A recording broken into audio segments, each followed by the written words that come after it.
72개국이 동시에 일어섰습니다. 우리의 롤모델은 G7이 아닙니다. 대한민국입니다.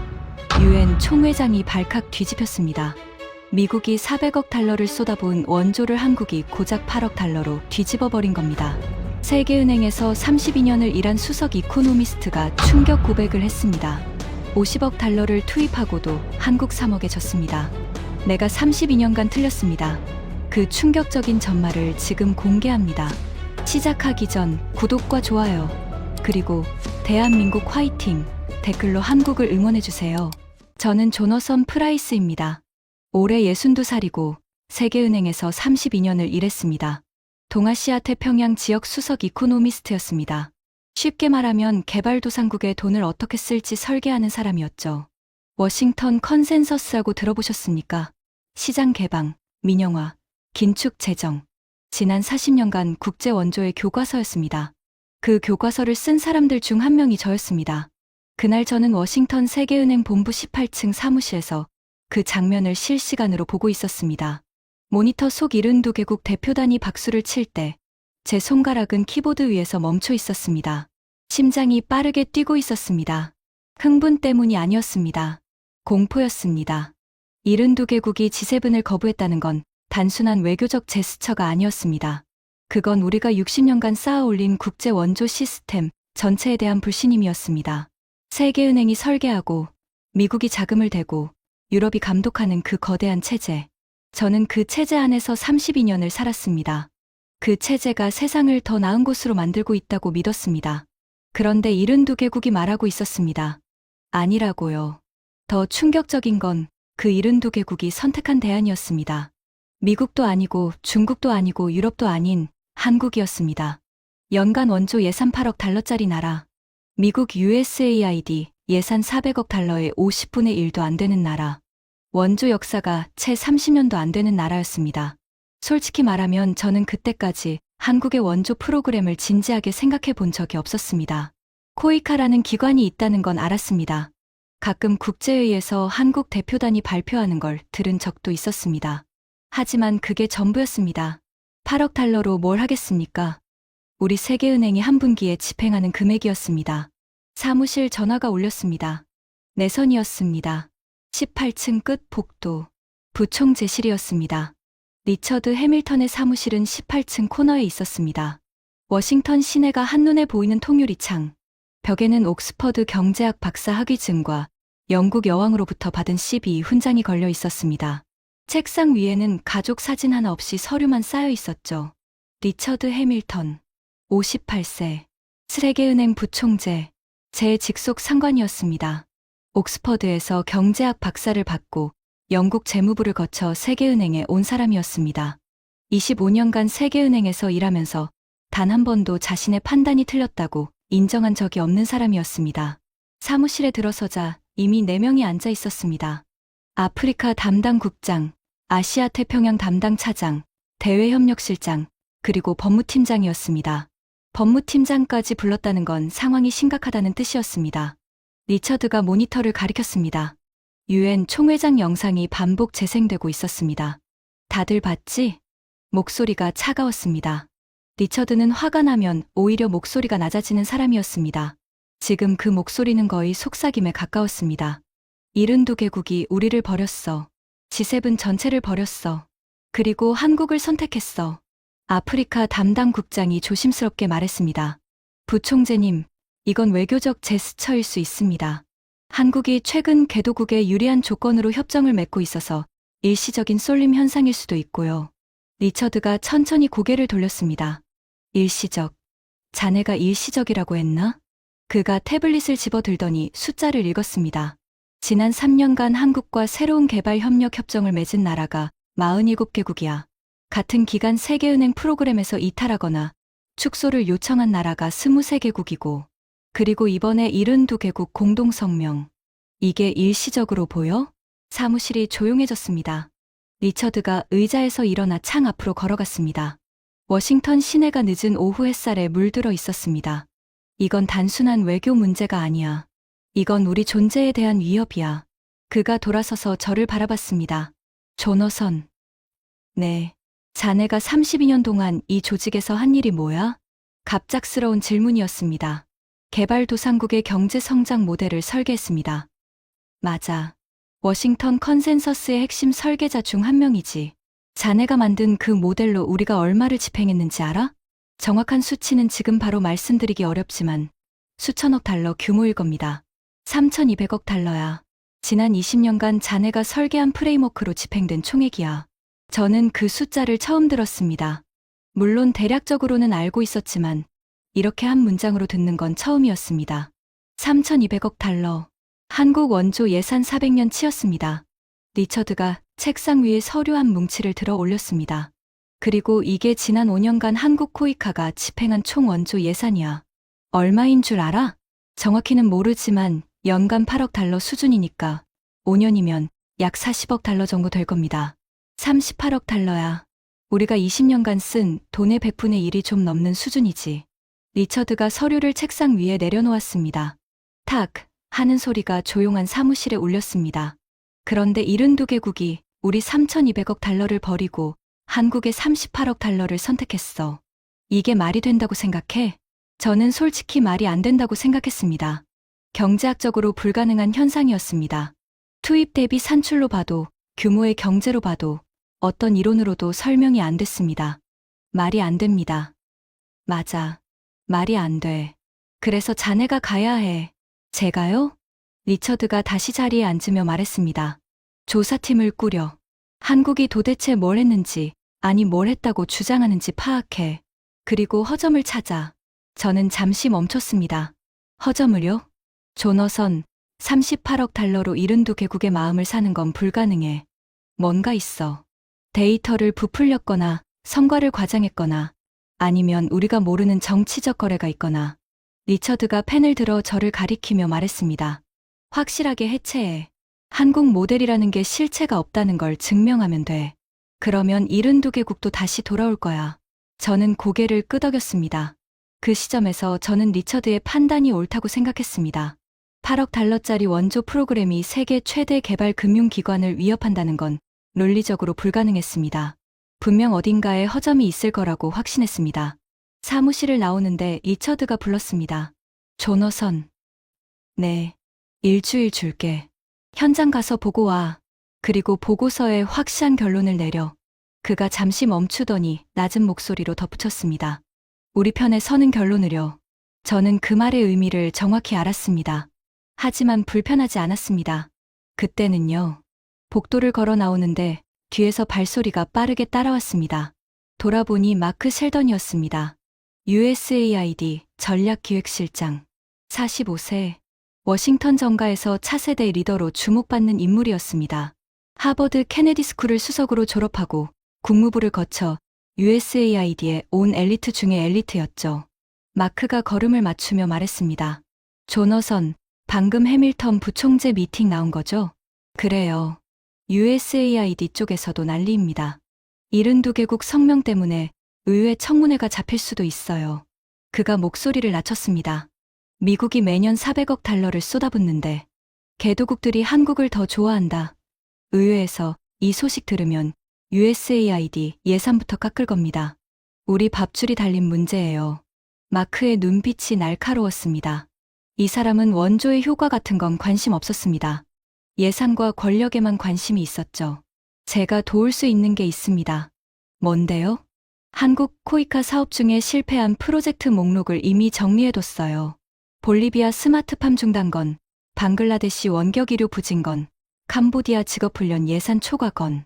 이거면 충분히 반박 보고서 뼈대가 됩니다. 저는 마크를 바라봤습니다. 벌써 준비해뒀다는 건 이 상황을 예측하고 있었다는 뜻이었습니다.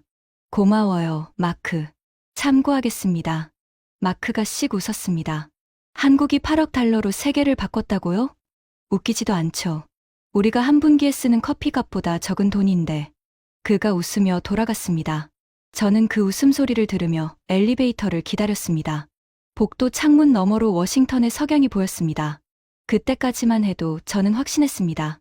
한국 모델의 허점을 찾는 건 시간 문제라고요. 32년 경력의 세계은행 수석 이코노미스트가 8억 달러짜리 프로그램의 허점을 못 찾을 리가 없었습니다. 하지만 저는 몰랐습니다. 제가 찾게 될 허점은 한국이 아니라 우리 자신에게 있었다는 거요. 이틀 뒤 저는 조사팀을 구성했습니다. 첫 번째 팀원은 에밀리 첸이었습니다. 34세. 세계은행 데이터 분석팀 소속이었습니다. MIT에서 통계학 박사를 받은 수재였죠. 숫자 앞에서만큼은 감정이 없는 사람이었습니다. 누가 이기든 지든 데이터가 보여주는 것만 말하는 스타일이었습니다. 제가 에밀리를 선택한 건 바로 그 점 때문이었습니다. 리처드가 원하는 결론이 있었지만 저는 최소한의 객관성은 필요하다고 생각했습니다. 데이터로 한국의 허점을 찾되 그 데이터는 정확해야 했습니다. 두 번째 팀원은 클라라 벨이었습니다. 52세. 스웨덴 출신으로 UN 개발 프로그램 평가국장이었습니다. 리처드가 UN 쪽 협조를 요청해서 파견된 사람이었습니다. 북유럽 특유의 차분하고 공정한 인상이었지만 첫 미팅에서 한 말이 인상적이었습니다. 프라이스 국장님, 저는 스웨덴에서 왔습니다. 우리나라는 GDP의 1% 이상을 원조했습니다. 한국의 6배가 넘는 비율이에요. 그런데 솔직히 말하면 우리 원조 성과도 기대에 못 미칩니다. 이번 조사가 한국을 깎아내리기 위한 것이라면 저는 참여하지 않겠습니다. 직설적인 사람이었습니다. 저는 말했습니다. 객관적인 조사입니다. 클라라. 한국 모델이 진짜 효과가 있는지 없는지 확인하는 거예요. 클라라가 잠시 저를 바라보더니 고개를 끄덕였습니다. 좋습니다. 객관적이라면 참여하죠. 조사 대상 지역은 케냐 가리사 지역이었습니다. 이 지역을 선택한 건 이유가 있었습니다. 세계은행이 50억 달러를 투입한 동아프리카 농업 현대화 프로젝트의 핵심 지역이었고, 동시에 한국 코이카가 3억 달러 규모의 농촌 자립 지원 사업을 진행한 곳이었습니다. 같은 지역에서 두 프로그램이 동시에 돌아갔던 겁니다. 완벽한 비교 대상이었습니다. 저는 확신했습니다. 같은 조건에서 비교하면 50억 달러짜리 프로그램이 3억 달러짜리보다 성과가 좋을 수밖에 없다고요. 17배나 많은 돈을 쏟아부었으니까요. 출발 전날 밤, 저는 사무실에서 마크 셸던이 보내온 자료를 검토했습니다. 한국 코이카의 실패 사례 목록이었습니다. 볼리비아에서 중단된 스마트팜 2건, 방글라데시의 저조한 원격 의료 활용도, 캄보디아 직업훈련 예산 초과 건. 꽤 그럴싸한 목록이었습니다. 저는 그 목록을 태블릿에 저장하며 생각했습니다. 이 정도면 케냐 현장 데이터와 합치면 충분한 반박 보고서가 나올 거라고요. 책상 위 모니터에는 72개국 성명의 전문이 떠 있었습니다.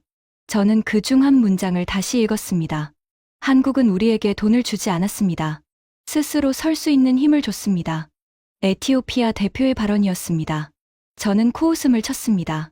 외교적 수사였습니다. 원조의 세계에서 이런 아름다운 문장은 아무 의미가 없었습니다. 중요한 건 숫자였습니다. GDP 성장률, 빈곤율 감소, 인프라 투자 수익률. 그게 원조의 성패를 가르는 기준이었고, 그 기준으로 보면 세계은행의 3,200억 달러가 한국의 38억 달러에 질 리가 없었습니다. 다음 날 아침 워싱턴 덜레스 국제공항에서 저는 에밀리와 클라라를 만났습니다. 나이로비행 비행기 탑승 게이트 앞이었습니다. 에밀리가 노트북을 펼치며 말했습니다. 프라이스 국장님, 출발 전에 하나 보셔야 할 게 있어요. 뭔데? 어제 밤에 가리사 지역 위성 데이터를 뽑아봤거든요. 농지 활용률 변화 추이요. 그녀가 화면을 돌렸습니다. 두 개의 지도가 나란히 있었습니다. 왼쪽은 세계은행 프로젝트 지역, 오른쪽은 코이카 프로젝트 지역이었습니다. 왼쪽이 우리 지역이에요. 5년 전에 관계 시설을 설치했을 때 농지 활용률이 한번 올라갔다가 지금은 원래대로 돌아왔어요. 초록색이었던 지역이 다시 갈색으로 변해 있었습니다. 오른쪽이 코이카 지역이에요. 저는 오른쪽 지도를 봤습니다. 초록색이 유지되고 있었습니다. 그것뿐만이 아니었습니다.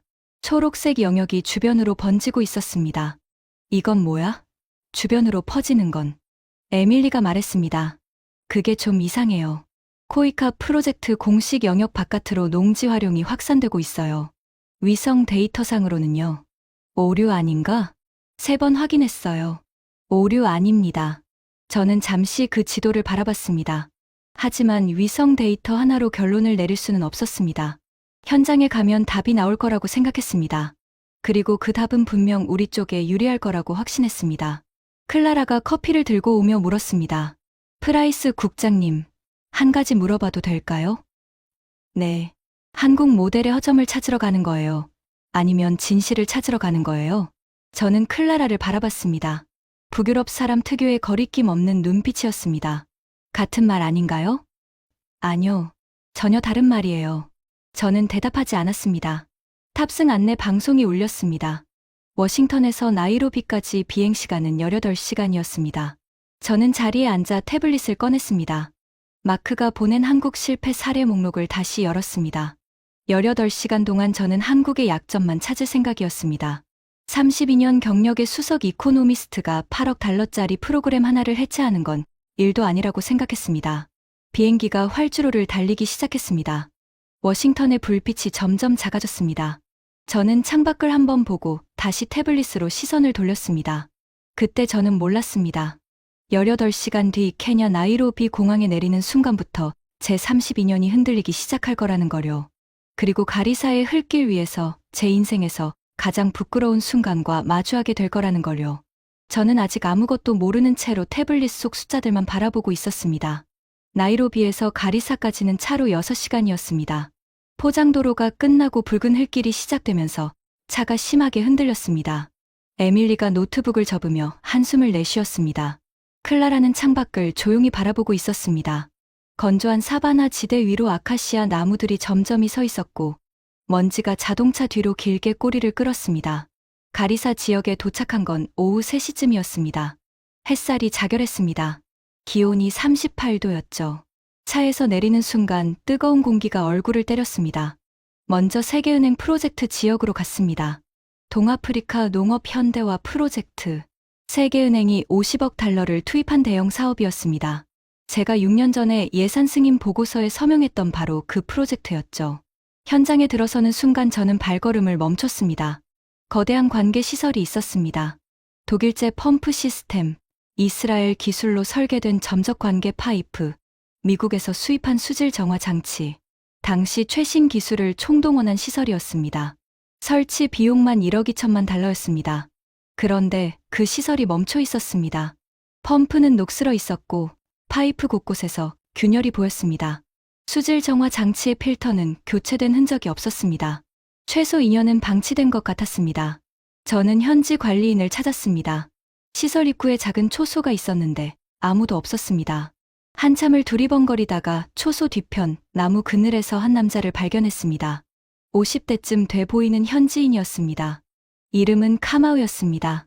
저는 영어로 물었습니다. 이 시설 관리인이십니까? 카마우가 고개를 끄덕였습니다. 펌프가 멈춰 있는데 언제부터 안 돌아간 겁니까? 카마우가 잠시 생각하더니 말했습니다. 14개월 됐습니다. 14개월이요? 수리 요청은 안 했습니까? 했습니다. 나이로비 사무소에 3번 보고했어요. 그래서요? 부품을 독일에서 수입해야 한다고 했습니다. 비용이 12만 달러래요. 승인 기다리고 있습니다. 12만 달러. 50억 달러 프로젝트에서 12만 달러짜리 부품을 14개월째 기다리고 있다는 얘기였습니다. 저는 속이 불편해졌지만 그건 행정 문제일 뿐이라고 스스로 합리화했습니다. 다음으로 농업단지를 봤습니다. 세계은행이 설계한 대규모 농장이었습니다. 최신 스마트팜 기술을 도입했고 토양 센서와 자동 관수 시스템이 설치되어 있었습니다. 설치 당시 CNN이 취재를 왔을 정도로 화제가 됐던 프로젝트였습니다. 저도 그 뉴스를 본 기억이 있었습니다. 지금 그 농장은 텅 비어 있었습니다. 토양 센서의 케이블은 누군가 뜯어간 흔적이 있었고 자동 관수 시스템의 제어판은 깨져 있었습니다. 창고문을 열어보니 비료 포대들이 유통기한이 2년이나 지난 채로 쌓여 있었습니다. 에밀리가 조용히 사진을 찍고 있었습니다. 클라라는 팔짱을 끼고 시설을 둘러보고 있었죠. 저는 카마우에게 물었습니다. 농부들은 다 어디 갔습니까? 처음에는 왔어요. 200명 넘는 농부가 등록했습니다. 세계은행에서 교육도 시켰어요. 그런데요? 교육이 영어로 진행됐습니다. 여기 농부 중 영어를 할 줄 아는 사람이 10명도 안 됐어요. 저는 잠시 말이 없었습니다. 통역은 안 붙였습니까? 카마우가 쓴웃음을 지었습니다. 처음 2달은 통역이 있었습니다.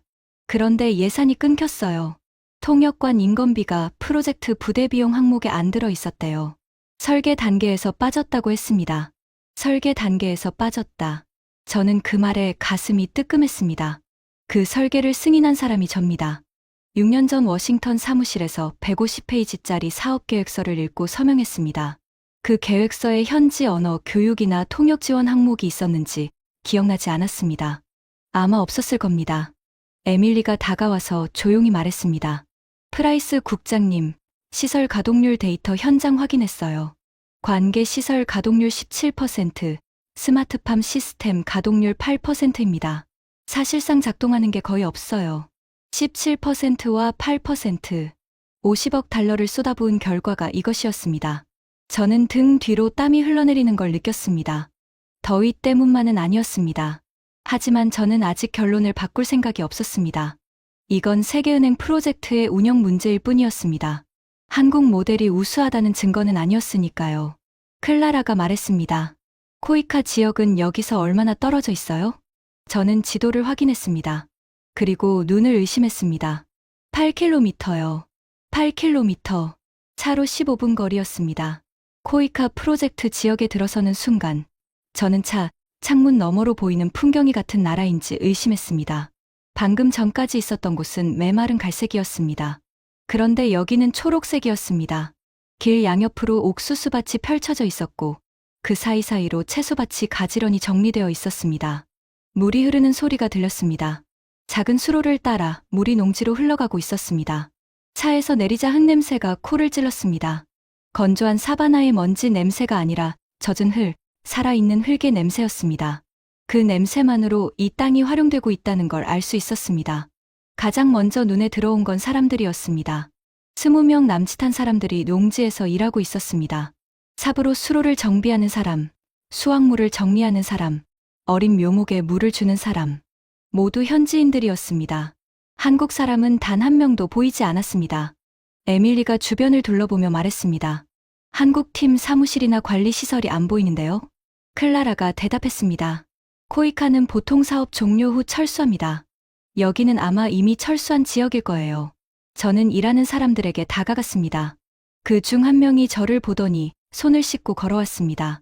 30대 후반쯤 돼 보이는 남성이었습니다. 단단한 체격의 밝은 표정이었습니다. 방문자분이시군요. 환영합니다. 영어가 유창하지는 않았지만 의사소통에 문제가 없었습니다. 저는 와이리무 은조개입니다. 이 마을 이장이에요. 와이리무. 이 사람이 이후 제 인생을 바꾸게 될 줄은 그때 몰랐습니다. 저는 세계은행에서 왔습니다. 이 지역 개발 프로젝트를 조사하러 왔어요.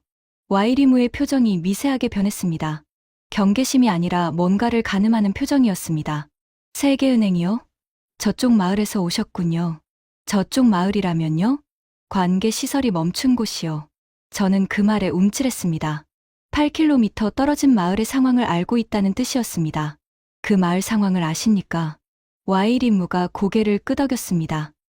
알죠. 거기 농부들 중 일부가 요즘 우리 마을에 와서 기술을 배우고 있습니다. 저는 잠시 멈췄습니다. 잠깐, 세계은행 지역 농부들이 여기로 와서 배우고 있다고요? 네.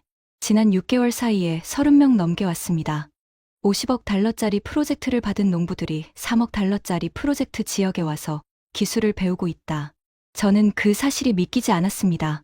동시에 얼굴이 뜨거워지는 걸 느꼈습니다. 에밀리가 노트북을 꺼냈습니다. 와이리무 씨, 몇 가지 데이터를 확인해도 될까요? 물론이요. 이 농지 면적이 얼마나 됩니까? 처음에 코이카와 시작한 건 12헥타르였습니다. 지금은 34헥타르예요. 에밀리가 고개를 들었습니다. 34헥타르요? 원래 프로젝트 면적의 거의 3배잖아요? 네. 우리가 직접 넓혔습니다. 한국 지원 없이요? 한국 팀이 철수한 건 2년 전입니다. 그 이후로는 전부 우리가 했어요. 에밀리가 저를 봤습니다. 눈빛이 뭔가를 말하고 있었지만 입은 열지 않았습니다. 저는 와이리무에게 물었습니다. 관계 시스템도 직접 설치한 겁니까? 네. 한국 팀이 가르쳐 준 방식대로 만들었어요. 어떤 방식인데요? 와이리무가 수로 쪽으로 걸어가며 말했습니다. 이리 와보세요. 수로를 가까이서 보니 세계은행 지역과 완전히 달랐습니다. 독일제 스테인리스 파이프가 아니라 현지에서 구할 수 있는 PVC, 파이프와 돌, 시멘트로 만든 단순한 구조였습니다. 이게 전부예요. PVC 파이프, 시멘트, 돌, 현지 자재만 썼습니다. 고장나면 우리가 직접 고쳐요. 부품을 독일에서 수입할 필요가 없거든요. 저는 그 말을 듣는 순간 8km 전 카마우의 말이 떠올랐습니다. 독일에서 부품을 수입해야 해서 14개월째 기다리고 있다는 말이요. 클라라가 옆에서 조용히 말했습니다. 가구당 설치 비용이 얼마쯤 됩니까? 와이리무가 잠시 계산하더니 말했습니다. 한국 팀이 도와줬을 때는 가구당 약 120달러였습니다. 지금 우리가 직접 설치하는 건 가구당 40달러 정도예요. 120달러. 세계은행 프로젝트의 가구당 비용은 12,000달러였습니다. 100배 차이였습니다. 에밀리가 숫자를 적으며 작은 목소리로 중얼거렸습니다. 100배 차이. 그런데 작동하는 건 이쪽이라고? 저는 그 말을 못 들은 척했습니다. 하지만 가슴속에서 뭔가가 흔들리기 시작하고 있었습니다. 아직 인정할 준비가 되지 않았을 뿐이었습니다. 와이리무가 우리를 마을 회관으로 안내했습니다. 나무와 양철 지붕으로 지은 단순한 건물이었습니다. 벽에는 농업 기술 매뉴얼이 스와힐리어와 한국어 두 가지로 붙어 있었습니다. 한국어. 저는 그 글씨를 보며 이상한 기분을 느꼈습니다. 세계은행 프로젝트 현장에는 영어 매뉴얼만 있었습니다. 여기에는 현지어 매뉴얼이 있었습니다. 회관 안에 이미 사람들이 모여 있었습니다. 와이리무가 저를 소개했고 자리에 앉자 케냐 개발협력부 차관 아브디 하산이 들어왔습니다. 아브디, 48세. 케냐 정부에서 20년을 일한 관료였습니다. 저는 나이로비에서 미리 면담을 잡아뒀었습니다. 원래 계획은 한국 프로젝트의 문제점에 대해 케냐 정부 입장을 듣는 것이었습니다. 아브디가 자리에 앉으며 말했습니다. 프라이스 국장님, 반갑습니다. 아까 세계은행 지역도 보고 오셨다면서요? 네, 보고 왔습니다. 어떻게 보셨습니까? 저는 솔직하게 대답했습니다. 운영상의 문제가 있었습니다. 하지만 그건 관리 체계의 문제이지 모델 자체의 문제는 아니라고 봅니다. 아브디가 잠시 저를 바라봤습니다. 그리고 천천히 고개를 저었습니다. 국장님, 저는 20년간 양쪽을 다 봐왔습니다. 세계은행, USAID, 영국 DFID, 일본 JICA, 그리고 한국 코이카. 전부 다요. 그래서요? 차이는 관리 체계가 아닙니다. 그가 테이블 위에 두 손을 올려놓으며 말했습니다. 차이는 첫날에 나타납니다. 첫날이요?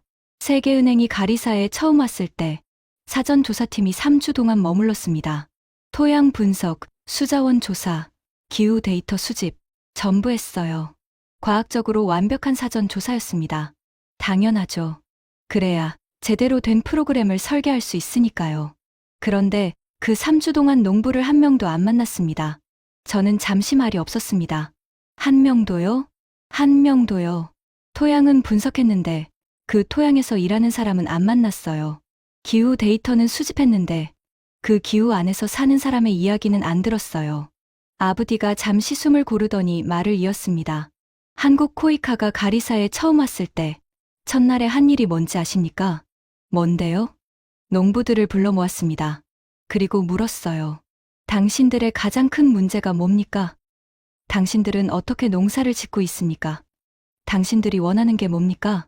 그게 과학적 분석보다 중요합니까? 아브디가 웃었습니다. 쓴 웃음이 아니라 진심으로 웃는 얼굴이었습니다. 국장님, 이 동네 농부들은 3대째 이 땅에서 농사를 짓고 있습니다. 그 사람들이 이 토양에 대해 모르는 게 뭐가 있겠습니까? 독일 기계가 분석하는 것보다 그 사람들의 손가락이 더 정확해요. 저는 반박하려고 입을 열었습니다. 하지만 아까 본 두 현장이 머릿속에서 겹쳤습니다. 과학적으로 완벽하게 설계됐지만 멈춰 있는 시설. 단순하지만 살아 움직이는 농지. 같은 기후, 같은 토양, 8km 차이. 다른 건 하나였습니다. 사람을 먼저 만났는가, 안 만났는가. 아브디가 말을 이었습니다. 국장님, 한 가지 더 말씀드릴게요. 세계은행은 12,000달러짜리 장비를 줬습니다. 한국은 120달러짜리 기술을 가르쳤습니다. 장비는 고장나면 독일에 전화해야 합니다. 기술은 고장나면 내가 직접 고칩니다. 그 차이가 14개월이에요. 14개월. 카마우가 부품을 기다린 시간이었습니다. 저는 그 숫자가 가슴에 박혔습니다. 그때 회관문이 열리더니 와이리무가 누군가를 데리고 들어왔습니다. 어린 소녀였습니다. 10살쯤 돼 보였습니다. 교복을 입고 있었고 손에 공책을 들고 있었습니다. 와이리무가 말했습니다. 이 아이가 나피사입니다. 제 조카예요. 나피사는 수줍은 표정으로 우리를 바라봤습니다. 와이리무가 나피사의 어깨에 손을 얹으며 말했습니다. 3년 전까지 이 아이는 매일 아침 4시에 일어나서 7km를 걸어 물을 길어왔습니다. 학교에 갈 수가 없었어요. 물 깃는 게 이 아이의 하루 일과였거든요. 저는 나피사를 바라봤습니다. 작은 손에 공책을 꼭 쥐고 있었습니다. 한국팀이 절수 시스템을 설치하고 나서 이 아이가 처음으로 학교에 갔습니다. 지금 3학년이에요. 와이리무가 잠시 목소리가 떨렸습니다. 한국 팀장이 떠나는 날, 이 아이한테 이렇게 말했대요. 공부 열심히 해라. 내가 이 마을의 미래다. 그리고 한국어로 뭐라고 적힌 공책 하나를 선물했어요. 나피사가 들고 있는 공책, 표지에 한국어가 적혀 있었습니다. 저는 한국어를 읽을 수 없었지만 에밀리가 번역해줬습니다. 할 수 있다. 3글자였습니다.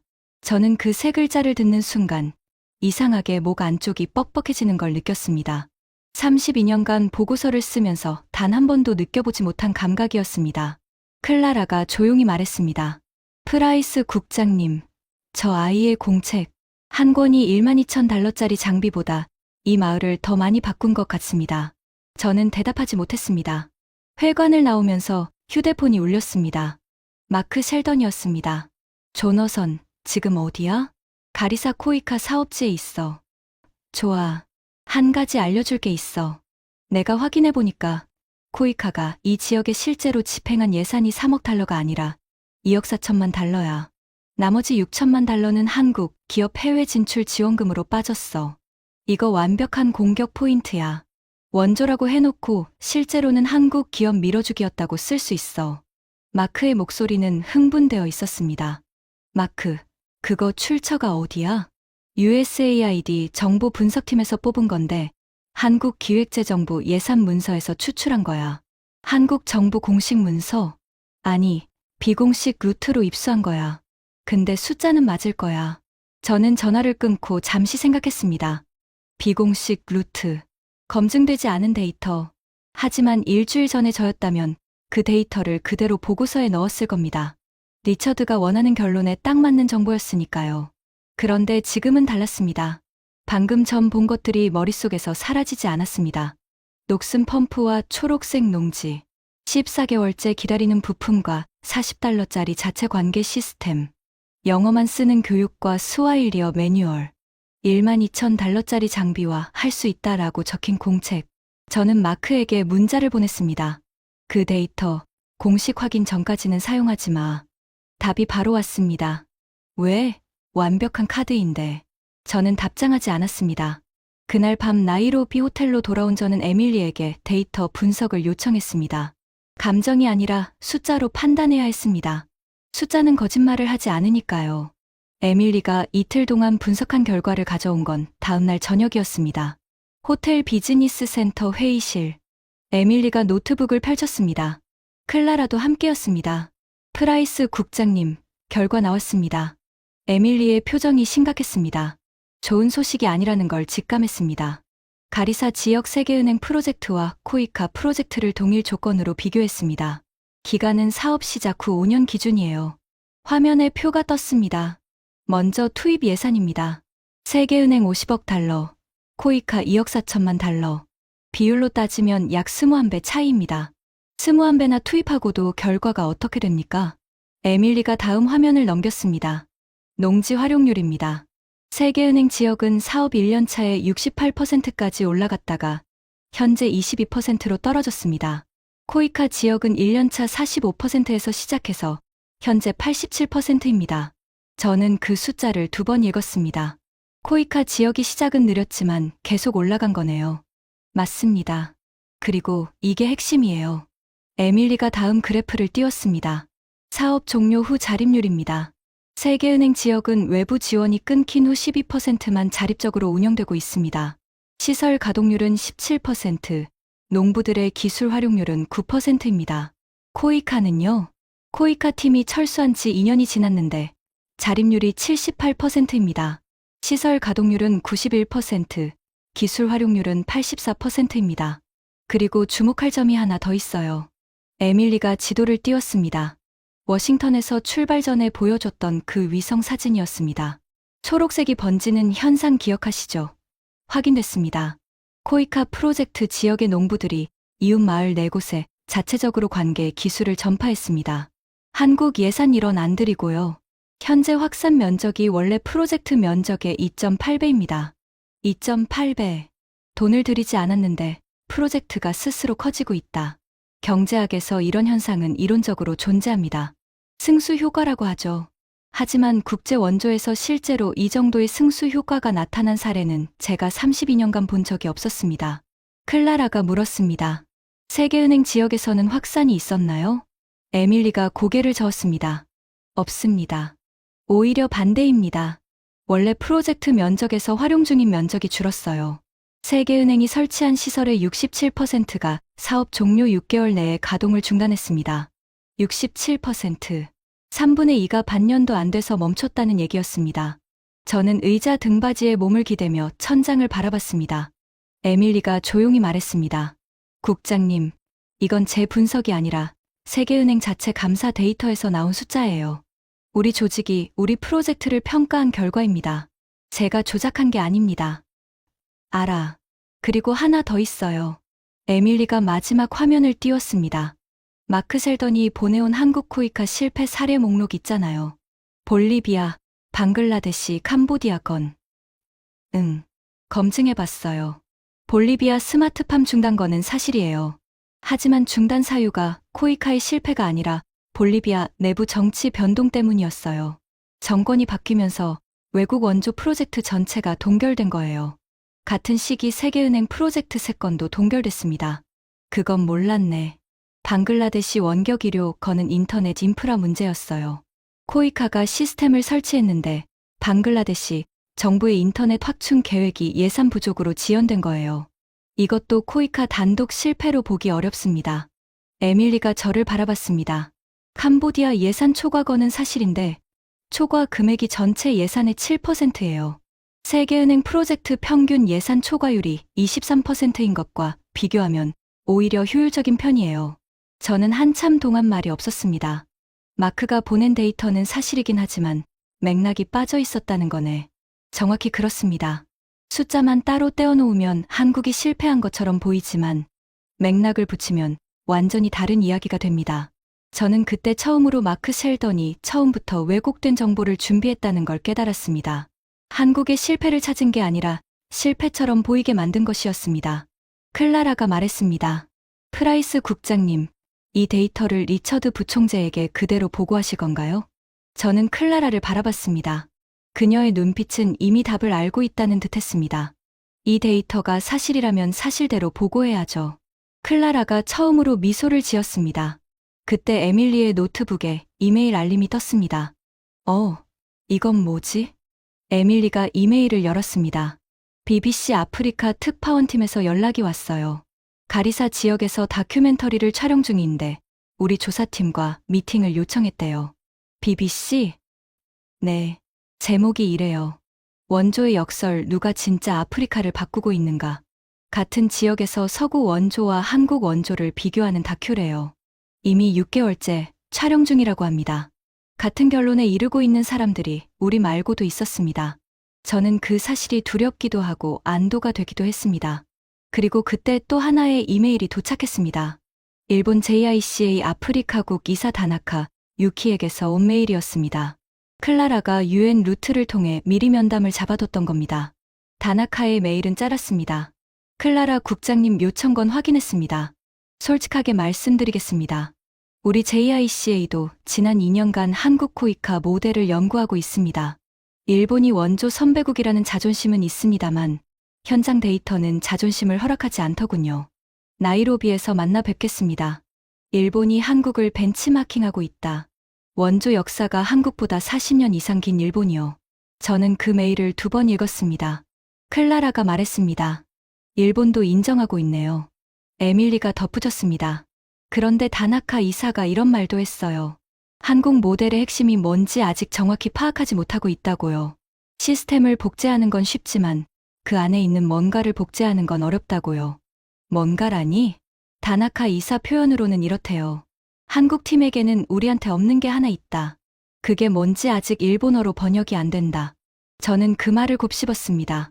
일본어로 번역이 안 되는 것. 그게 뭘까요? 저는 아직 알지 못했습니다. 다음 날 오전 저는 다나카 유키를 만났습니다. 나이로비 시내의 작은 카페였습니다. 다나카는 55세의 차분한 인상이었습니다. 일본 외무성 출신으로 JICA에서 20년을 일한 베테랑이었죠. 자리에 앉자마자 단도직입적으로 말했습니다. 프라이스 국장님, 제가 솔직하게 말해도 되겠습니까? 물론이죠. 일본은 한국보다 원조 역사가 40년 이상 깁니다. 예산도 3배 이상 많습니다.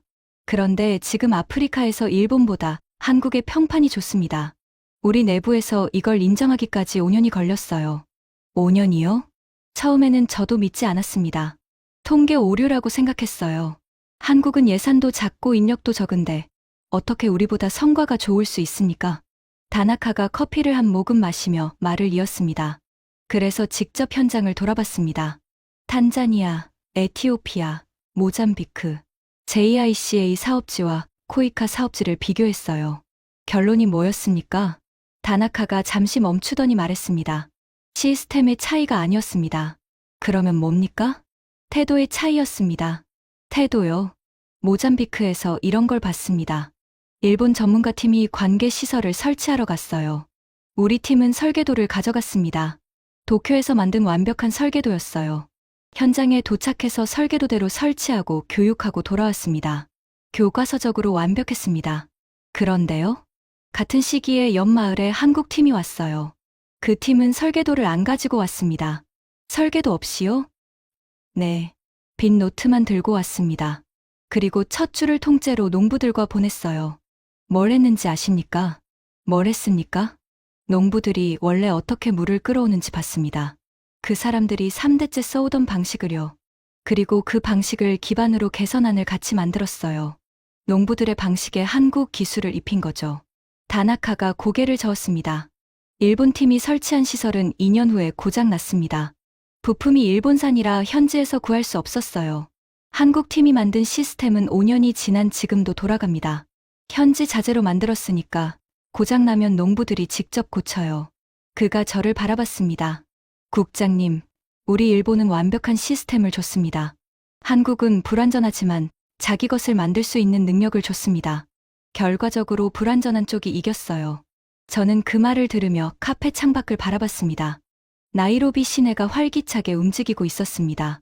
다나카 이사, 메일에서 한국 모델에 있는 뭔가가 일본어로 번역이 안 된다고 하셨죠. 그게 뭡니까? 다나카가 잠시 생각하더니 말했습니다. 정이라는 단어를 아십니까? 정? 한국어입니까? 네. 한국 특유의 감정이에요. 영어로도 번역이 안 됩니다. 가장 가까운 건 공감인데 그것보다 훨씬 깊어요. 상대방의 고통을 내 것처럼 느끼는 겁니다. 다나카가 말을 이었습니다. 한국은 70년 전에 세계 최빈국이었습니다. 전쟁으로 모든 게 파괴됐고 국제 원조로 연명했어요. 그 기억이 한국 사람들에게 남아있는 겁니다. 아프리카 농부의 고통이 남의 일이 아닌 거예요. 자기 할아버지가 겪은 일이니까요. 저는 그 말을 듣는 순간 가슴 깊은 곳에서 뭔가가 무너지는 소리를 들었습니다. 조용하지만 분명한 소리였습니다. 32년이었습니다. 32년 동안 저는 개발 원조를 숫자로만 봤습니다. GDP 성장률, 빈곤율 감소, 투자 수익률, 더 많은 돈, 더 좋은 장비, 더 정교한 시스템. 그게 답이라고 믿었습니다. 그런데 8km 차이 두 마을이 보여준 건 완전히 다른 이야기였습니다. 50억 달러 대 2억 4천만 달러. 21배 차이. 하지만 결과는 정반대였습니다. 더 많은 돈이 아니라 더 깊은 이해가 답이었습니다. 더 좋은 장비가 아니라 더 낮은 눈높이가 답이었습니다. 호텔로 돌아온 저는 노트북을 열었습니다. 리처드에게 보낼 중간 보고서를 쓰기 시작했습니다. 처음에 계획했던 내용과는 완전히 다른 방향이었습니다. 가리사 조사 중간 보고, 한국 모델의 허점을 찾는 것이 당초 목적이었으나 현장 데이터는 정반대의 결과를 보여주고 있습니다. 세계은행 프로젝트 자립률 12%, 코이카 프로젝트 자립률 78%, 세계은행 시설 가동률 17%, 코이카 시설 가동률 91%. 이 격차의 원인은 예산이 아니라 접근 방식의 근본적 차이에 있습니다. 전송 버튼을 누르기 전에 손이 멈췄습니다. 이 보고서를 보내는 순간 리처드와의 관계는 끝날 수 있었습니다. 32년 경력이 한순간에 무너질 수 있었습니다. 5분 동안 화면을 바라봤습니다. 그리고 전송 버튼을 눌렀습니다. 20분 뒤 전화가 울렸습니다. 리처드였습니다. 조너선, 이 보고서 뭐야? 현장에서 확인한 사실입니다. 사실? 자네가 코이카 편을 들고 있다는 사실? 데이터가 그렇게 나왔습니다. 세계은행 자체 감사 데이터입니다. 전화 너머 리처드의 숨소리가 무거웠습니다. 조너선, 한 가지만 물어보겠네. 자네가 지금 뭘 하고 있는지 알아? 현장 조사를 하고 있습니다. 아니야. 자네는 32년간 자네가 쌓아온 모든 것을 무너뜨리고 있어. 자네가 이 보고서를 공식화하면 워싱턴 컨센서스에 대한 의문이 제기될 거야. 그건 세계은행 전체에 대한 의문이고 자네 커리어 전체에 대한 의문이야. 알고 있습니다. 그런데도 이걸 밀어붙이겠다고? 저는 잠시 생각했습니다. 나피사의 공책이 떠올랐습니다. 할 수 있다. 와일 임무가 한국팀 없이 이웃 마을에 기술을 전파하던 모습이 떠올랐습니다. 카마오가 14개월째 독일 부품을 기다리던 모습이 떠올랐습니다. 리처드, 50억 달러를 쏟아붓고도 14개월째 부품 하나를 고치지 못하는 게 우리 시스템입니다. 120달러로 마을 전체가 스스로 일어선 게 한국 시스템이에요. 이 사실을 숨기는 건 학자로서 할 수 있는 일이 아닙니다. 전화 너머 긴 침묵이 흘렀습니다.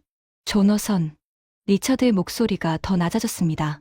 자네가 그 보고서를 공식화하면 나는 자네를 보호하지 않을 거야. 아니, 보호할 수가 없어. 이 사회가 자네 목을 원할 거야. 32년 경력, 그딴 건 하루아침에 사라져. 알겠습니다. 그리고 하나 더. 마크 셀던이 자네에 대한 내부 보고서를 준비하고 있어. 한국 측으로부터 로비를 받았다는 내용이야. 저는 숨이 멈추는 것 같았습니다. 그건 사실이 아닙니다. 내가 사실인지 아닌지를 묻는 게 아니야. 그게 돌기 시작하면 사실이든 아니든 자네 경력은 끝이야. 워싱턴이 어떤 곳인지 자네가 모를 리 없잖아. 전화가 끊겼습니다. 저는 호텔 방 침대 가장자리에 앉았습니다. 손이 미세하게 떨리고 있었습니다. 32년이었습니다. 29살에 세계은행에 들어와서 62살이 된 지금까지 제 인생의 절반 이상을 이 조직에 바쳤습니다. 그런데 그 32년이 지금 한 통의 전화로 위협받고 있었습니다. 진실을 말했다는 이유로요. 문을 두드리는 소리가 났습니다. 에밀리였습니다. 국장님, 리처드 부총재한테서 연락 받으셨죠? 어떻게 알았어? 마크 셀던이 제 상사한테도 전화했어요. 저한테 데이터 분석 결과를 수정하라고 압력을 넣었습니다. 뭐라고? 코이카 자립률 78%를 재검증하라고요. 측정 방법론에 문제가 있을 수 있다면서요. 에밀리의 표정은 차분했지만 눈빛은 단호했습니다. 국장님, 저는 수정하지 않을 겁니다. 이 데이터는 3번 검증했습니다. 세계은행 자체 감사 데이터와 UN 독립평가 데이터가 일치합니다. 방법론에 문제가 없어요. 저는 에밀리를 바라봤습니다. 34세. MIT 통계학 박사. 이 사람한테는 정치가 없었습니다. 숫자만 있었습니다. 에밀리, 이거 끝까지 가면 자네 경력에도 타격이 올 수 있어. 알아요. 하지만 데이터를 조작하는 건 제 경력에 더 큰 타격이에요. 제가 MIT에서 배운 건 하나예요. 숫자에는 편이 없습니다. 클라라가 뒤이어 들어왔습니다. 저도 같은 입장입니다. UN 평가국장으로서 이 데이터가 정확하다는 걸 보증할 수 있어요. 스웨덴이 한국보다 6배를 쓰고도 이 정도 자립률을 만들어낸 적이 없습니다. 돈이 아니었어요. 저는 두 사람을 바라봤습니다. 그러면 이 보고서를 어디에 올릴 수 있지? 클라라가 말했습니다. UN 특별 세션이 있습니다. 72개국 성명 이후 사무총장이 한국 개발 모델 특별 검토 세션을 소집했어요. 거기서 발표하면 세계은행 내부 정치로 막을 수 없습니다. 저는 창밖을 바라봤습니다. 나이로비의 밤하늘에 별이 보였습니다. 워싱턴에서는 빛궁예 때문에 별이 안 보이거든요. 아프리카의 밤하늘은 그래서 더 넓어 보였습니다. 32년간 저는 워싱턴의 사무실에서 아프리카를 바꿀 수 있다고 믿었습니다. 위성 데이터와 경제 모델과 거대한 예산으로요. 하지만 진짜 아프리카를 바꾸고 있는 건 8km 떨어진 마을에서 120달러짜리 PVC 파이프로 물을 끌어오는 사람들이었습니다. 그리고 그 사람들에게 할 수 있다고 말해준 나라는 세계 최강국 미국이 아니라 70년 전에 67달러짜리 나라였던 한국이었습니다. 저는 돌아서서 말했습니다. UN 특별 세션에서 발표합니다. 리처드가 막든 마크가 방해하든 이 데이터는 세상에 나가야 합니다.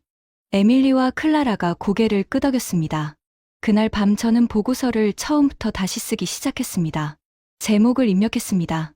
서울 컨센서스 워싱턴이 놓친 것. 그리고 첫 문장을 썼습니다. 나는 32년간 틀렸습니다. 새벽 3시까지 타이핑을 멈추지 못했습니다. 나이로비의 밤이 깊어지고 호텔 방에는 노트북 화면의 빛만 남아 있었습니다. 저는 처음으로 보고서를 쓰면서 가슴이 뛰는 걸 느꼈습니다. 두려움이 아닌 다른 것이었습니다.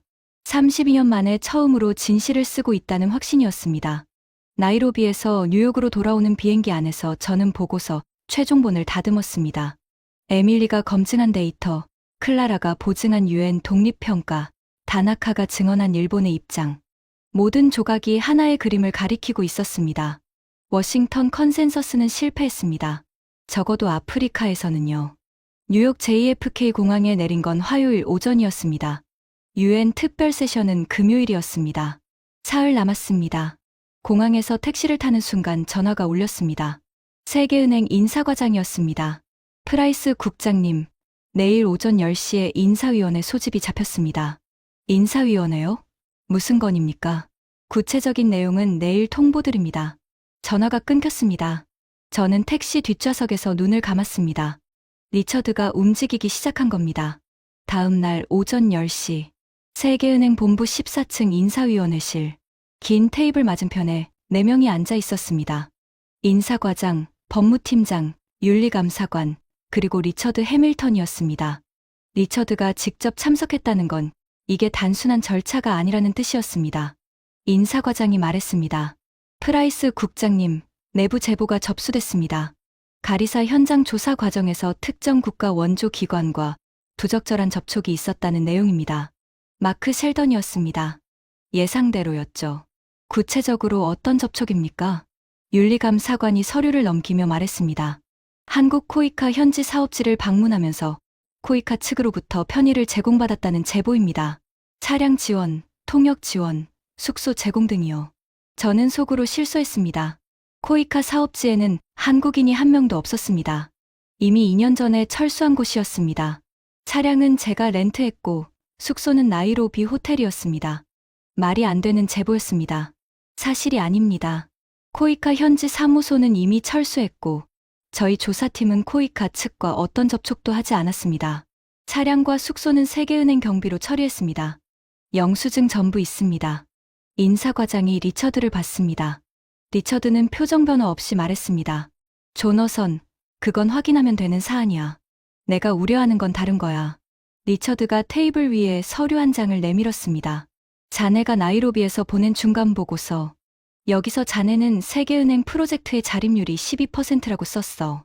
이 수치가 세계은행 공식 평가와 다르다는 거 알고 있나? 세계은행 자체 감사 데이터에서 추출한 수치입니다. 세계은행 공식 발표 자립률은 34%야. 자네가 인용한 12%는 최악의 지역만 골라서 산출한 수치 아닌가? 저는 잠시 머릿속을 정리했습니다.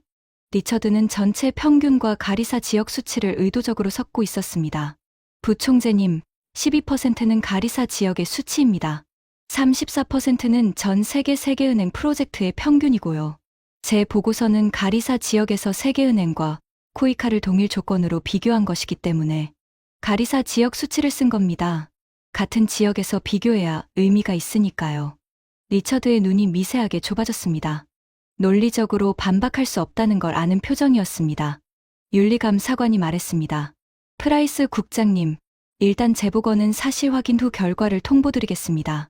조사 기간 동안 외부 발표는 자제해 주시기 바랍니다. 저는 그 말의 의미를 즉시 알아챘습니다. 조사 기간 동안 발표를 하지 말라. UN 특별 세션이 금요일인데 조사 결과가 그 전에 나올 리 없었습니다. 발표를 막으려는 수였습니다. 감사관님, 이 조사가 완료되기까지 얼마나 걸립니까? 통상 2주에서 4주입니다. 금요일 특별 세션은 3일 뒤였습니다. 리처드가 계산한 타이밍이었습니다. 완벽했습니다. 회의실을 나오면서 리처드가 복도에서 저를 불렀습니다. 조너선, 저는 멈추고 돌아봤습니다. 자네를 보호해주고 싶었어. 진심이야. 하지만 자네가 조직의 등을 돌린 거잖아. 저는 조직의 등을 돌린 게 아닙니다. 사실의 등을 돌리지 않은 겁니다. 리처드가 짧게 웃었습니다. 차가운 웃음이었습니다. 사실, 조너선, 이 세계에서 사실은 힘이 있는 쪽이 결정하는 거야. 32년 일하고도 그걸 모르나? 저는 대답하지 않고 걸어 나왔습니다.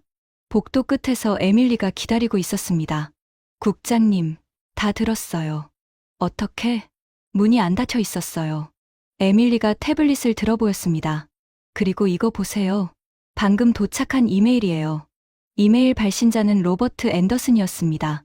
72세, 노벨 경제학상 수상자, 프린스턴 대학 석좌 교수, 개발경제학에 살아있는 전설이었습니다. 제목은 짧았습니다. 프라이스 국장의 보고서에 대하여. 에밀리가 이메일을 읽었습니다. 클라라 베리 국장을 통해 프라이스 국장의 가리사 조사 보고서 초안을 전달받았습니다. 데이터를 검토한 결과 이 보고서의 분석은 학술적으로 타당합니다. 특히 동일 지역 내 비교 방법론은 개발경제학에서 가장 엄밀한 평가 방식입니다. 저는 이 보고서의 UN 특별 세션 발표를 공식적으로 지지합니다. 필요하다면 서면 지지 서한을 제공하겠습니다. 로버트 앤더슨, 노벨상 수상자가 공식 지지를 선언했습니다. 저는 그 이메일을 3번 읽었습니다. 에밀리가 말했습니다.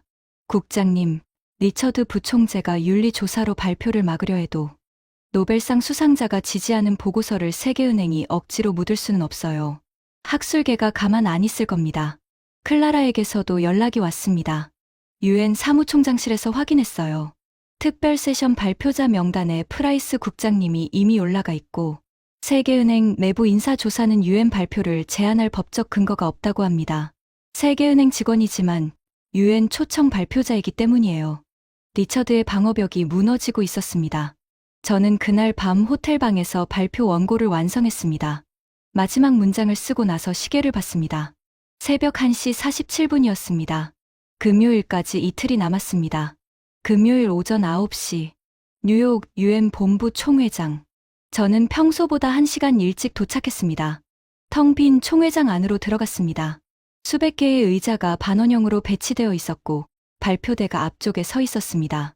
저는 발표대 앞에 섰습니다. 빈 의자들을 바라봤습니다. 32년이었습니다. 29살에 세계은행에 입사해서 이 순간까지 수천 페이지의 보고서를 쓰고 수백 번의 프레젠테이션을 하고 3,200억 달러의 예산 집행을 설계했습니다. 그 모든 시간 동안 저는 한 번도 제가 틀렸다고 생각한 적이 없었습니다. 그런데 가리사의 붉은 흙길 위에서 8km를 걸으며 깨달았습니다. 저는 32년 동안 숫자만 봤습니다. 사람을 보지 못했습니다. 50억 달러를 설계하면서 카마우의 이름을 물어본 적이 없었습니다. 관계 시설의 사양은 외웠지만 그 시설을 쓸 농부가 영어를 할 수 있는지는 확인하지 않았습니다. 1시간 뒤 사람들이 들어오기 시작했습니다. 각국 대표단이 자리를 채웠습니다. 72개국 공동성명에 서명한 개도국 대표단이 먼저 들어왔습니다. 케냐, 에티오피아, 탄자니아, 베트남, 방글라데시. 뒤이어 G7 대표단이 들어왔습니다. 미국, 영국, 프랑스, 독일, 일본, 캐나다, 이탈리아. 표정들이 굳어 있었습니다. 그리고 회의장 뒷줄에 리처드 해밀턴이 앉는 것이 보였습니다. 옆에 마크 셸던이 있었습니다. 마크가 태블릿을 들고 뭔가를 빠르게 타이핑하고 있었습니다. 에밀리가 옆에서 작은 목소리로 말했습니다. 국장님, 앤더슨 교수님 오셨어요. 회의장 중간쯤에 로버트 앤더슨이 앉아 있었습니다. 흰 머리에 두꺼운 안경을 쓴 72세의 노인이었습니다. 그가 저를 발견하고 가볍게 고개를 끄덕였습니다. 세션이 시작됐습니다. 사회자가 안건을 소개하고 저를 호명했습니다. 저는 발표대에 올라갔습니다. 마이크를 조정하고 회의장을 한번 훑었습니다. 숨을 한번 깊이 들이쉬었습니다. 존경하는 대표 여러분, 저는 조너선 프라이스입니다. 세계은행 동아시아 태평양 지역 수석 이코노미스트로 32년을 일했습니다. 회의장이 조용해졌습니다. 오늘 발표를 시작하기 전에 한 가지를 먼저 말씀드려야 합니다. 저는 잠시 멈췄습니다. 뒷줄에서 리처드가 저를 바라보고 있었습니다. 저는 32년간 틀렸습니다. 회의장의 술렁임이 일었습니다. 속삭이는 소리가 퍼졌다가 가라앉았습니다. 저는 32년간 국제 원조의 핵심은 돈과 시스템이라고 믿어왔습니다. 더 많은 예산, 더 정교한 기술, 더 효율적인 관리 체계. 그것이 개발도상국을 가난에서 구해낼 거라고 확신했습니다. 저는 첫 번째 슬라이드를 띄웠습니다. 두 장의 사진이 나란히 있었습니다. 왼쪽은 녹슨 관계 시설, 오른쪽은 초록색 농지. 이 두 사진은 같은 나라, 같은 지역에서 찍은 것입니다. 케냐 가리사.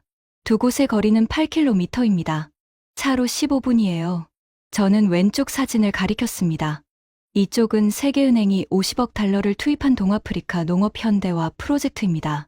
독일제 펌프, 이스라엘 설계 관계 시스템, 미국산 정수 장치. 당시 최첨단 기술을 총동원했습니다. 현재 시설 가동률은 17%입니다. 14개월째 독일에서 부품이 오기를 기다리고 있습니다. 회의장이 더 조용해졌습니다. 저는 오른쪽 사진을 가리켰습니다. 이쪽은 한국 코이카가 2억 4천만 달러를 투입한 농촌 자립 지원 사업입니다. 현지 자재로 만든 관계 시스템, PVC 파이프와 시멘트와 돌이 전부입니다. 한국 팀은 2년 전에 철수했습니다. 현재 시설 가동률은 91%입니다. 속삭이는 소리가 다시 퍼졌습니다. 미국 대표단 쪽에서 서류를 뒤적이는 소리가 들렸습니다. 50억 달러 대 2억 4천만 달러. 21배 차이입니다. 하지만 결과는 정반대였습니다. 저는 다음 슬라이드를 넘겼습니다. 에밀리가 만든 비교 데이터 표가 떴습니다. 이 표는 세계은행 자체 감사 데이터와 UN 독립평가를 교차 검증한 결과입니다. 가리사 지역, 동일 기간, 동일 조건 비교입니다. 사업 종료 후 자립률. 세계은행 12%, 코이카 78%, 시설 가동률. 세계은행 17%, 코이카 91%, 기술 활용률. 세계은행 9%, 코이카 84%. 그리고 이것이 가장 중요한 수치입니다. 저는 다음 슬라이드를 띄웠습니다. 위성 사진이었습니다. 코이카 팀이 철수한 뒤 현지 농부들이 스스로 이웃마을 레고세 같은 관계 시스템을 설치했습니다. 한국 예산 한 푼도 안 들이고 한국 사람 한 명의 도움도 없이요. 확산 면적은 원래 프로젝트의 2.8배입니다. 회의장이 완전히 조용해졌습니다. 반면 세계은행 지역에서는 확산이 일어나지 않았습니다. 오히려 활용 면적이 줄었습니다. 시설의 67%가 사업 종료 6개월 내에 가동을 중단했습니다. 저는 마이크에서 한 발 물러나 회의장을 바라봤습니다. 여러분, 왜 이런 차이가 나는 걸까요? 저는 잠시 침묵을 두었습니다. 세계은행은 50억 달러로 시스템을 줬습니다. 최첨단 장비, 과학적 설계, 체계적 관리. 그런데 그 시스템을 운영할 사람을 훈련하지 않았습니다. 교육은 영어로 진행됐는데 현지 농부 중 영어를 할 줄 아는 사람은 10%도 안 됐습니다. 고장이 나면 독일에 전화해야 했습니다. 부품이 올 때까지 14개월을 기다려야 했습니다. 저는 다음 슬라이드를 넘겼습니다. 한국은 2억 4천만 달러로 사람을 키웠습니다. 첫날에 한 일이 뭐였는지 아십니까? 농부를 만났습니다. 당신들은 어떻게 농사를 짓고 있습니까? 당신들의 가장 큰 문제는 무엇입니까? 당신들이 원하는 건 뭡니까? 저는 케냐 개발협력부 아부디 차관의 말을 전했습니다. 케냐 정부 관료가 제게 이렇게 말했습니다. 세계은행은 12,000달러짜리 장비를 줬습니다. 한국은 120달러짜리 기술을 가르쳤습니다. 장비는 고장나면 독일에 전화해야 합니다. 기술은 고장나면 내가 직접 고칩니다. 저는 회의장 뒷줄을 바라봤습니다. 리처드의 얼굴이 보였습니다. 표정이 없었습니다. 마크 셀더는 태블릿을 내려놓고 있었습니다. 여러분, 한국은 70년 전에 세계 최빈국이었습니다. 화면에 숫자 하나가 떴습니다. 전쟁이 끝나던 해 한국의 1인당 국민소득은 67달러였습니다. 같은 해 케냐는 96달러, 가나는 208달러였습니다. 한국이 아프리카보다 가난했습니다. 저는 잠시 그 숫자를 회의장에 띄워뒀습니다. 그 나라가 70년 만에 540배를 성장했습니다. 그리고 원조를 받던 나라에서 원조를 주는 나라로 전환됐습니다. 역사상 유일한 사례입니다. 단 하나예요. 저는 목소리를 낮췄습니다. 저는 가리사에서 한 마을 이장을 만났습니다. 와이리무라는 분이었습니다. 한국 팀이 떠난 지 2년이 지났는데 그가 이웃 마을 레고스에 직접 기술을 가르치고 있었습니다. 그에게 물었습니다. 한국 팀이 떠나면서 뭘 남겼습니까? 저는 마지막 슬라이드를 띄웠습니다. 한국 팀장이 떠나는 날 마을의 어린 소녀에게 공책 하나를 선물했다고 합니다. 표지에 한국어로 세 글자가 적혀 있었습니다. 화면에 한국어 세 글자가 떴습니다. 할 수 있다. 회의장에서 누군가 낮게 숨을 들이켰습니다. 여러분, 세계은행은 50억 달러를 줬습니다. 한국은 세 글자를 줬습니다. 50억 달러는 녹슬었습니다. 세 글자는 이웃 마을 네 곳으로 번졌습니다. 저는 마이크 앞에서 한 발 물러섰습니다. 왜 이런 차이가 생기는지 일본 JICA의 한 이사에게 물었습니다. 그가 한국어 단어 하나를 알려줬습니다. 정이라는 단어입니다. 영어로 번역이 되지 않는 감정이라고 했습니다.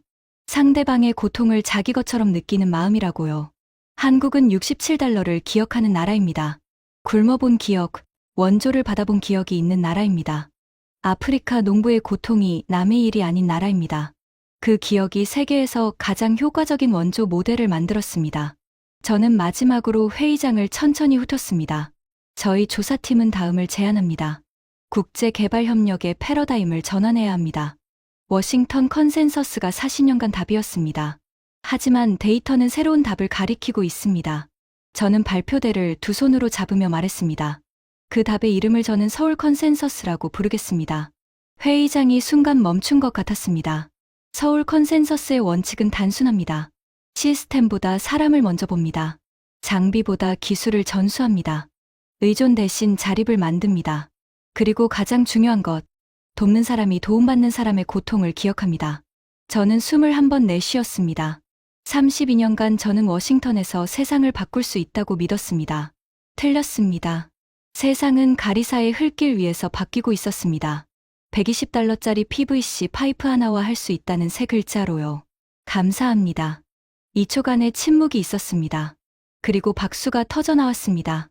72개국 대표단에서 먼저 시작됐습니다. 케냐 대표가 일어섰습니다. 에티오피아가 따라 일어섰습니다. 베트남, 탄자니아, 방글라데시, 볼리비아, 세네갈. 하나둘 일어서더니 72개국 대표단 전원이 기립했습니다.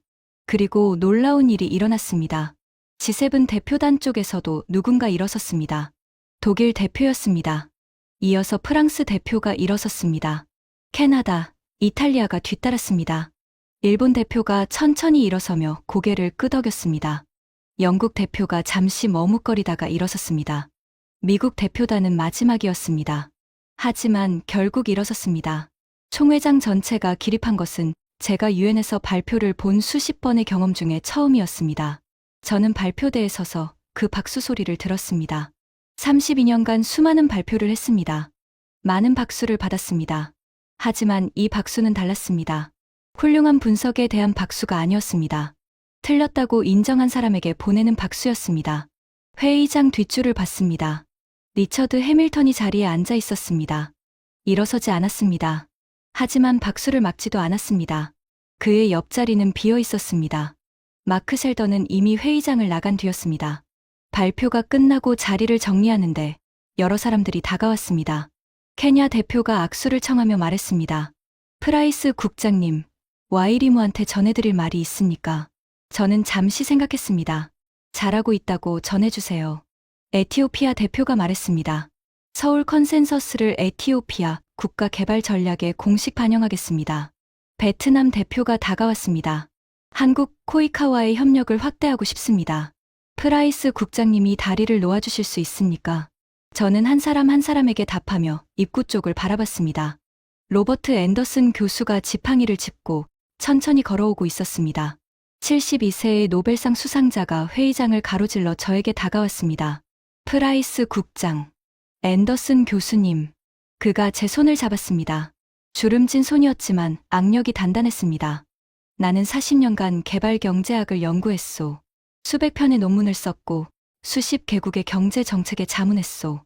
알고 있습니다. 하지만 오늘 당신이 보여준 것, 8km 거리의 두 마을, 50억 달러와 2억 4천만 달러. 이게 내가 40년간 찾던 답이었소. 앤더슨 교수가 저를 바라봤습니다. 가난한 나라를 돕는 건 돈이 아니었소. 기억이었소. 자신이 가난했던 기억. 한국은 그 기억을 가진 유일한 선진국이오. 저는 그 말을 들으며 목이 메는 걸 느꼈습니다. 교수님, 감사합니다. 서면 지지 서한을 보내주셔서.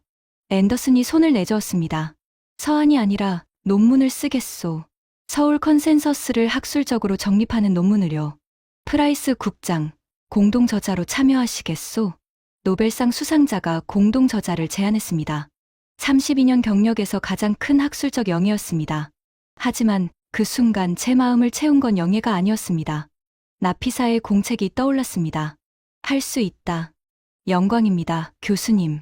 그로부터 석 달이 지났습니다. 저는 세계은행을 떠났습니다. 32년을 바친 조직이었지만 후회는 없었습니다. 리처드 해밀턴의 윤리조사는 증거 부족으로 기각됐고, 마크 셀더는 USAID 내부 감사에서 데이터 왜곡 혐의가 확인되어 보직 해임됐습니다. 저는 새로운 일을 시작했습니다. 서울의 작은 연구소를 열었습니다. 이름은 서울 컨센서스 연구소. 한국의 개발 협력 모델을 학술적으로 연구하고 다른 나라에 전파하는 것이 목적이었습니다. 연구소 개소식 날 뜻밖의 사람에게서 메시지가 왔습니다. 에밀리였습니다. 국장님, 아니 이제 소장님이시네요. 세계은행에서 소식 하나 전해드릴게요. 뭔데? 리처드 해밀턴 부총재가 사임했어요. 공식적으로는 개인 사유지만 내부적으로는 가리사 보고서 이후 이사회의 압력이 있었대요. 저는 그 소식을 듣고도 통쾌하지 않았습니다. 리처드는 나쁜 사람이 아니었습니다. 자기가 믿어온 것을 지키려 했던 사람이었습니다. 다만 그가 지키려 한 것이 사실이 아니었을 뿐이었죠. 그리고 한 가지 더요. 세계은행 이사회가 가리사 프로젝트를 전면 재설계하기로 했어요. 한국 코이카 방식을 참고해서요.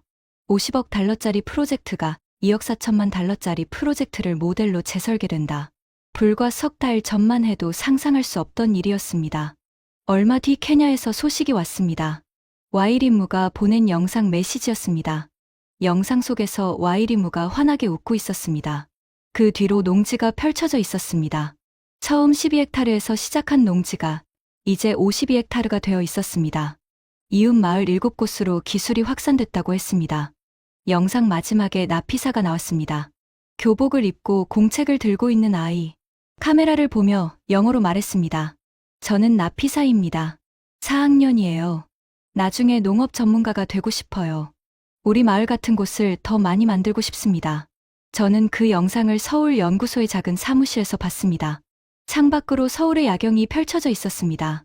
67달러에서 시작한 나라의 불빛이었습니다. 전쟁으로 모든 게 파괴됐던 땅 위에 세워진 도시의 불빛이었습니다.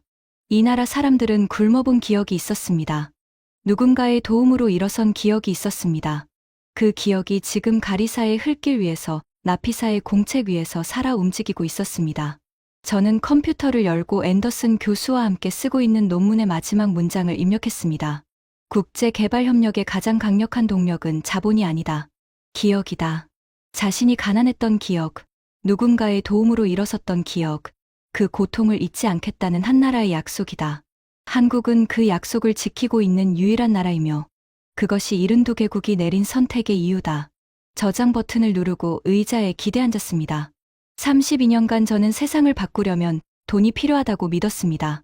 틀렸습니다. 세상을 바꾸는 건 기억이었습니다. 그리고 그 기억을 행동으로 옮기는 용기였습니다. 67달러짜리 나라가 그걸 증명했습니다. 여러분, 지금까지 세계은행 수석 이코노미스트 조너선 프라이스의 이야기를 함께 하셨습니다. 32년간 3,200억 달러의 원조를 설계한 사람이 고백했습니다. 자기가 틀렸다고요. 50억 달러로 못한 일을 한국이 2억 4천만 달러로 해냈다고요. 12,000달러짜리 독일제 장비는 14개월째 멈춰 있었습니다. 120달러짜리 한국식 기술은 이웃 마을 7곳으로 번졌습니다. 세계은행 자립률 12%, 코이카 자립률 78%, 노벨 경제학상 수상자가 말했습니다. 가난한 나라를 돕는 건 돈이 아니라 기억이었다고요. 한국은 그 기억을 가진 유일한 선진국이라고요. 67달러. 전쟁이 끝나던 해 한국의 1인당 국민소득이었습니다. 아프리카 최빈국보다도 가난했던 나라. 그 나라가 70년 만에 540배를 성장하고 역사상 유일하게 원조 받던 나라에서 원조 주는 나라가 됐습니다. 그리고 지금 72개국이 말하고 있습니다. 우리의 롤모델은 G7이 아니라 대한민국이라고요. 이 이야기가 울림이 됐다면 댓글에 할 수 있다. 세 글자만 남겨주십시오. 그리고 이 영상을 공유해 주십시오. 여러분의 공유가 한국이 어떤 나라인지 세상에 알리는 일이 됩니다. 지금까지 터칭 스토리였습니다. 감사합니다.